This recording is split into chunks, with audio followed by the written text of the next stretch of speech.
There is a notorious Zimbabwean national who has caused a lot of havoc in SA after a dramatic escape from custody on the 8th of August, leaving 2 cops dead. He went on to commit some brutal crimes in JHB, robberies, CIT heists, extortion, kidnappings. The authorities got close to him several times, leading to some deadly shootouts that left some suspects dead. But not the notorious fugitive.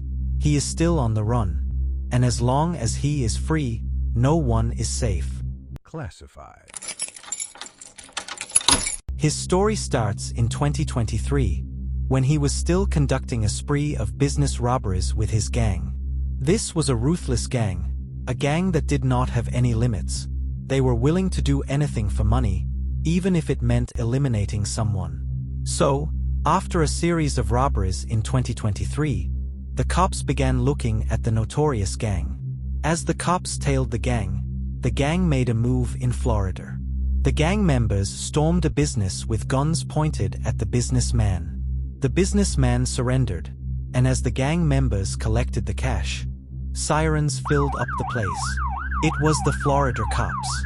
The cops arrived at the scene armed. They boarded the scene, and JHB was arrested. This was in 2023, and the inmate began attending court proceedings. The 8th of August 2025. The drama happened when cops were transporting the inmate from a magistrate court to Boksburg prison. This was after a court appearance. As they drove back, in the CBD, the cops stopped at a BP garage at 10:30 a.m. At the garage, the inmate allegedly pulled out a gun and then opened fire. Where he got the gun, that is still a mystery. What people know is that the inmate fired a shot at the warrant officer that was sitting in the police car. Hearing the gunshot, another officer then tried to run, but was shot by the inmate. The inmate jumped out of the van, searched the cops, and took cash and cell phones. He then took a police car and sped off. When backup arrived at the scene, they got the sergeant dead. As an attempt to save the warrant officer, they rushed the cop to the hospital. But the cop died shortly after arriving at the hospital. The police car the fugitive left in was seen abandoned a few kilometers from the scene. On what transpired here today? Yes, let me start by saying the information is still sketchy for now. We are still investigating to find out what really transpired. But what we can confirm is that 2 of our members were shot and killed this morning at about 10:30. They are the detectives. They are attached to a trio task team.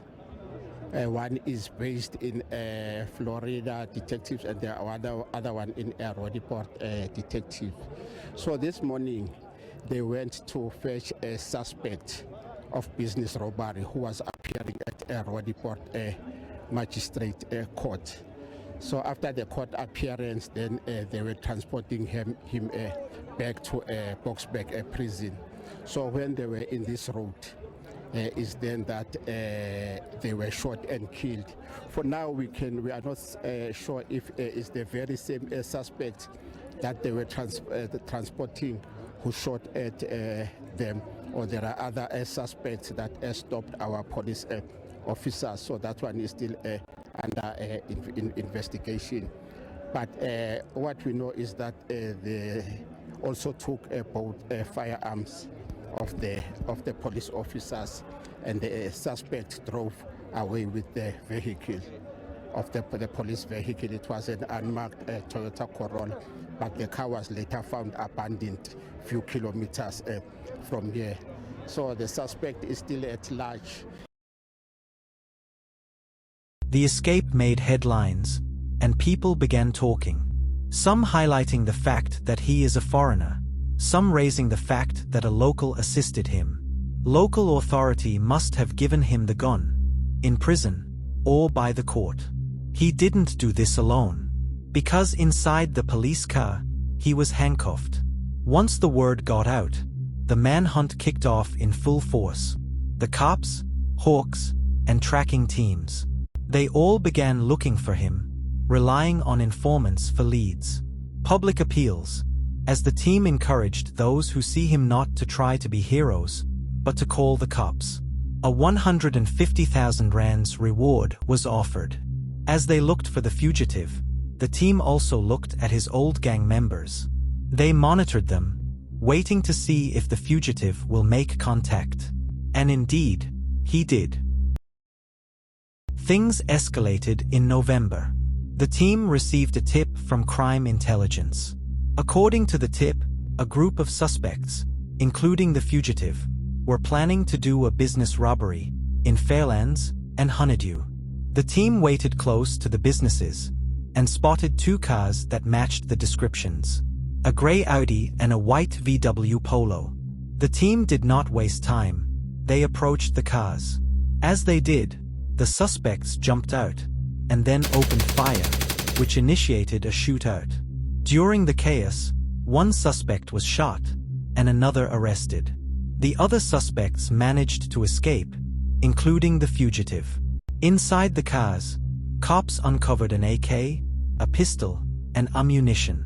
In a way, this was his second big brush with the law. Again, evading capture after a dramatic incident.